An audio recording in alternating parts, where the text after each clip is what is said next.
Hello friends, मैं हूं सुदर्शन प्रकाश और आप देख रहे हैं यूट्यूब चैनल गुरु चकाचक। दोस्तों, ये 29 अगस्त का करंट अफेयर्स है। वीडियो के बीच में आपसे एक क्वेश्चन पूछूंगा जिसका आंसर आपको कमेंट बॉक्स में देना है। आज के करंट अफेयर्स का पीडीएफ आपको गुरु चकाचक के टेलीग्राम ग्रुप में मिलेगा। टेलीग्राम ग्रुप का लिंक डिस्क्रिप्शन बॉक्स में है और साथ ही इसका पीडीएफ आपको डिस्क्रिप्शन बॉक्स में दिए गए लिंक पर क्लिक कर भी डाउनलोड कर सकते हैं।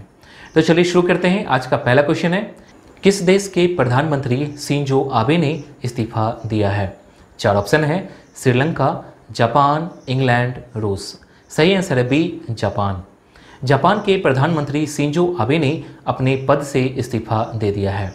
बता दें कि शिंजो आबे पिछले कई दिनों से बीमार चल रहे थे और इस दौरान उन्हें कई बार हॉस्पिटल में भर्ती कराना पड़ा है। खराब तबीयत के कारण शिंजो ने अपने पद से इस्तीफा दे दिया है। उनका कार्यकाल सितंबर 2021 को खत्म होने वाला था। उन्होंने हाल ही में अपने कार्यालय में 8 साल पूरे कर लिए हैं। वह जापान के सबसे ज़्यादा समय तक प्रधानमंत्री पद पर रहने वाले व्यक्ति बन गए हैं। अब जापान के बारे में जानते हैं। जापान एशिया महाद्वीप में स्थित एक देश है। जापान 4 बड़े और अनेक छोटे द्वीपों का एक समूह है। ये द्वीप एशिया के पूर्व समुद्र तट यानी प्रशांत महासागर में स्थित है। इसके निकटतम पड़ोसी चीन, कोरिया तथा रूस है। जापानी अपने देश को निप्पॉन कहते हैं, जिसका मतलब है सूर्योदय। जापान की राजधानी टोक्यो है। यहाँ की राजभाषा जापानी है और यहाँ की मुद्रा येन है। नेक्स्ट क्वेश्चन है, आईआईटी एलुमनाई काउंसिल ने क्वांटम कंप्यूटर विकसित करने के लिए किस देश के साथ समझौता किया है? 4 ऑप्शन है, रूस, अमेरिका, जापान, चीन। सही आंसर है ए, रूस। भारतीय प्रौद्योगिकी संस्थान के पूर्व छात्रों की परिषद आईआईटी एलुमनाई काउंसिल ने भारत में दुनिया के सबसे बड़े और सबसे तेज हाइब्रिड क्वांटम कंप्यूटर को विकसित करने के लिए रूस के लोमोनोसोव मॉस्को स्टेट यूनिवर्सिटी और रूसॉफ्ट के साथ एक समझौते पर हस्ताक्षर किया है। भारत रूसी संयुक्त परियोजनाओं के लिए सबसे आशाजनक क्षेत्र संचार प्रौद्योगिकी, अंतरिक्ष अनुसंधान, जलवायु परिवर्तन, क्वांटम प्रौद्योगिकी और डेटा सुरक्षा है। अब इस समझौते का उद्देश्य जानते हैं। इस समझौते का उद्देश्य आत्मनिर्भर भारत के मिशन को प्राप्त करने के लिए स्वास्थ्य, कृषि, परिवहन, प्रदूषण और मौसम के पूर्वानुमान के क्षेत्र में प्रौद्योगिकी का उपयोग करना है। समझौते के तहत रूस की सरकारी कंपनियां जो प्रमुख बौद्धिक संपदा अधिकार के मालिक हैं, वो आईआईटी पूर्व छात्र परिषद को क्रायोजेनिक क्रिप्टोग्राफी और मॉड्यूलर क्लाउड मैनेजमेंट टेक्नोलॉजी जैसी तकनीक भेजेगी। अब जानते हैं क्वांटम कंप्यूटिंग क्या है। भारत के सबसे तेज सुपर कंप्यूटर की तुलना में क्वांटम कंप्यूटिंग कई मिलियन गुना तेज होता है। साथ ही यह जीनोम परीक्षण की लागत को 1 लाख रुपए से घटाकर 1000 रुपए से कम प्रति नमूने पर ले आएगा। इसके जरिए मौसम की सटीक भविष्यवाणी, एडवांस मैन्युफैक्चरिंग, कृषि और अन्य सामाजिक क्षेत्रों में बहुत कम लागत में गुणात्मक बदलाव किए जा सकेंगे। आईआईटी पूर्व छात्र परिषद के अध्यक्ष रवि शर्मा हैं और इसका मुख्यालय नई दिल्ली में है। अब रूस के बारे में जानते हैं। रूस पूर्वी यूरोप और उत्तर एशिया में स्थित एक विशाल आकार वाला देश है। यह क्षेत्रफल में विश्व का सबसे बड़ा देश है। इसकी राजधानी मॉस्को है और इसकी राजभाषा रूसी है। यहाँ के राष्ट्रपति व्लादिमीर पुतिन हैं और प्रधानमंत्री है दमित्री मेदवेदेव और यहाँ की मुद्रा रूबल है। नेक्स्ट क्वेश्चन है, संस्कृति मंत्रालय ने भारतीय पुरातत्व सर्वेक्षण मतलब एएसआई के कितने नए सर्कलों की घोषणा की है? 4 ऑप्शन है, 5, 6, 7, 8। सही आंसर है सी, 7। केंद्रीय संस्कृति और पर्यटन राज्य मंत्री प्रहलाद सिंह पटेल ने भारतीय पुरातत्व सर्वेक्षण के 7 नए सर्कलों की घोषणा की है। ये 7 भारतीय पुरातत्व सर्वेक्षण इस प्रकार है। तमिलनाडु में त्रिची, पश्चिम बंगाल में रायगंज, गुजरात में राजकोट, मध्य प्रदेश में जबलपुर, उत्तर प्रदेश में झांसी, उत्तर प्रदेश में मेरठ, कर्नाटक में हम्पी। इससे पहले देश भर में 29 एएसआई सर्किल थे। एएसआई का full form archaeological survey of India होता है, जिसे हिंदी में भारतीय पुरातत्व सर्वेक्षण कहते हैं। इसकी स्थापना 1861 में किया गया था। नेक्स्ट क्वेश्चन है, किस बैंक ने लिबर्टी सेविंग्स अकाउंट सेवा की शुरुआत की है? 4 ऑप्शन है, axis bank, ICICI bank, HDFC bank, SBI. सही आंसर है ए, एक्सिस बैंक।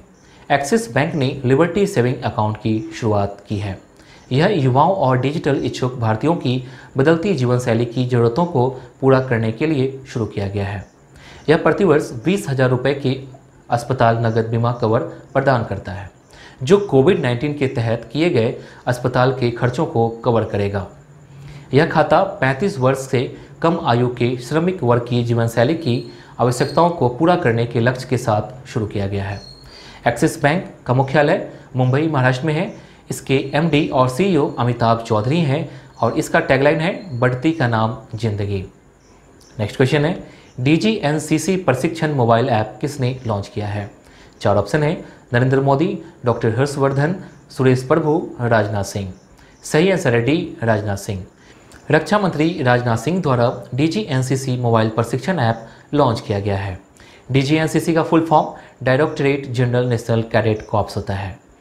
यह मोबाइल प्रशिक्षण ऐप एनसीसी कैडेटों के देशव्यापी ऑनलाइन प्रशिक्षण के संचालन में सहायता करेगा, जो कोविड-19 द्वारा लगाए गए प्रतिबंधों के कारण प्रतिकूल रूप से प्रभावित हुआ है। डीजीएनसीसी मोबाइल प्रशिक्षण ऐप का उद्देश्य एनसीसी कैडेटों के एक प्लेटफॉर्म पर समस्त प्रशिक्षण सामग्री उपलब्ध कराना है।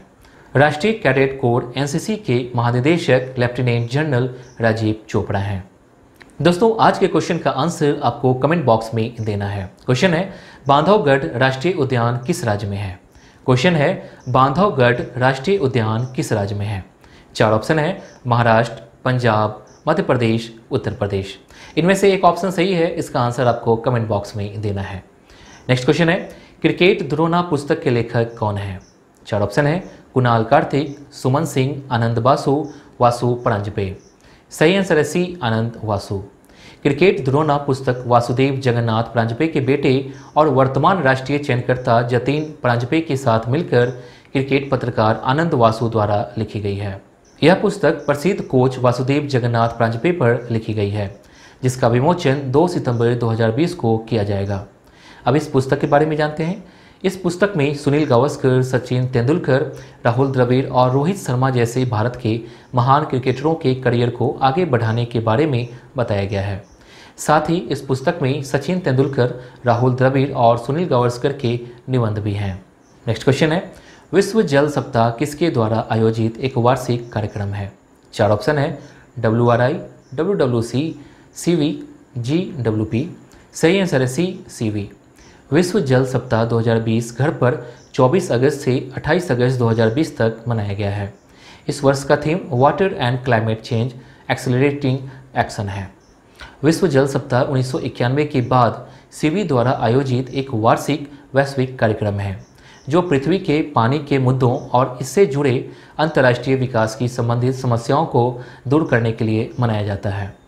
कोविड-19 महामारी के कारण वर्ल्ड वाटर वीक 2020 को वर्चुअल फॉर्मेट में 24 से 28 अगस्त तक आयोजित किया गया है। अब सीवी के बारे में जानते हैं। सीवी का full form Stockholm international water institute होता है, जिसे हिंदी में स्टॉकहोम अंतर्राष्ट्रीय जल संस्थान कहते हैं। सीवी के कार्यकारी निदेशक टॉर्कनी हॉलग्रेन हैं और इसका मुख्यालय स्टॉकहोम, स्वीडन में है। इसकी स्थापना 1991 में किया गया था। नेक्स्ट क्वेश्चन है, अंतर्राष्ट्रीय बुकर पुरस्कार 2020 किसने जीता है? 4 ऑप्शन है, मैरिके लुकास, रसक रंजन, राकेश जैन, सत्य नडेला। सही आंसर है ए, मैरिके लुकास। अंतर्राष्ट्रीय बुकर पुरस्कार 2020 डच लेखक मैरिके लुकास रिजनेवेल्ड ने जीता है। यह पुरस्कार उनके पहले उपन्यास द डिस्कम्फोर्ट ऑफ इवनिंग के लिए दिया गया है। इस उपन्यास को मिशेल हविसन द्वारा डच से अंग्रेजी में अनुवाद किया गया है। 29 वर्षीय डच लेखक मैरिके लुकास रिजनेवेल्ड अंतर्राष्ट्रीय बुकर पुरस्कार जीतने वाले सबसे कम उम्र के लेखक हैं। नेक्स्ट क्वेश्चन है, राष्ट्रीय जीआईएस सक्षम भूमि बैंक प्रणाली को किसने लॉन्च किया है? 4 ऑप्शन है, नरेंद्र मोदी, पीयूष गोयल, राजनाथ सिंह, डॉक्टर हर्षवर्धन। सही आंसर है बी, पीयूष गोयल। केंद्रीय वाणिज्य और उद्योग मंत्री पीयूष गोयल ने राष्ट्रीय जीआईएस सक्षम भूमि बैंक प्रणाली की शुरुआत की है। इस प्रणाली को राज्यों के उद्योग मंत्रियों, केंद्र शासित प्रदेशों के प्रशासकों एवं केंद्रीय तथा राज्य सरकारों के वरिष्ठ अधिकारियों के साथ आयोजित वर्चुअल मीटिंग के दौरान लॉन्च किया गया है। प्रारंभ में इस प्रणाली को 6 राज्यों में लॉन्च किया गया। अभी इस प्रणाली को भूमि की पहचान एवं खरीद का एक प्रभावी पारदर्शी तंत्र बनाने के लिए किया जाएगा, जिसे बाद में सुधार किया जाएगा। नेक्स्ट क्वेश्चन है, येल सेही का निधन हो गया है, वो किस क्षेत्र से संबंधित थे? 4 ऑप्शन है, राजनीति, लेखक, पत्रकार, बी और सी दोनों। सही आंसर है डी, बी और सी दोनों। लेखक, पत्रकार, कमेंटेटर और पॉप सोशियोलॉजिस्ट गेल सेही का निधन हो गया है। उनकी सबसे अधिक बिकने वाली पुस्तक passages predictable crisis of adult life 1976 में प्रकाशित हुई थी। उन्हें मिले सम्मानों में national magazine award, Anfield world book award और अमेरिकन साइकोलॉजिकल एसोसिएशन का एक प्रशस्ति पत्र शामिल है। दोस्तों, कल मैंने आपसे एक क्वेश्चन पूछा था। क्वेश्चन था, पृथ्वी का स्वर्ग किस शहर को कहा जाता है? 4 ऑप्शन दिए गए थे, जिनमें बीजिंग, कश्मीर, टोक्यो, पेरिस। इसका सही आंसर है बी, कश्मीर। कश्मीर अपनी सुंदरता के कारण पृथ्वी का स्वर्ग माना जाता है। कश्मीर की घाटी भारत के हिमालय और पीर पंजार पर्वत श्रृंखला के बीच बसी है। जम्मू कश्मीर भारत का सबसे उत्तरी राज्य है। जम्मू अपनी प्राकृतिक सौंदर्य, प्राचीन मंदिरों, हिंदू धार्मिक स्थलों, महल, उद्यान और किलों के लिए प्रसिद्ध है। कश्मीर के पर्वतीय परिदृश्य सदियों से पर्यटकों को आकर्षित करते रहे हैं। आज का क्वेश्चन मैं पहले ही पूछ चुका हूं, फिर भी आपको यहाँ क्वेश्चन दिख रहा है, इसका आंसर आपको कमेंट बॉक्स में देना है। तो दोस्तों, आज के लिए बस इतना ही। उम्मीद है कि ये वीडियो आपको पसंद आई होगी। पसंद आई तो वीडियो को लाइक कीजिए और अपने दोस्तों के साथ ये वीडियो शेयर जरूर कीजिए।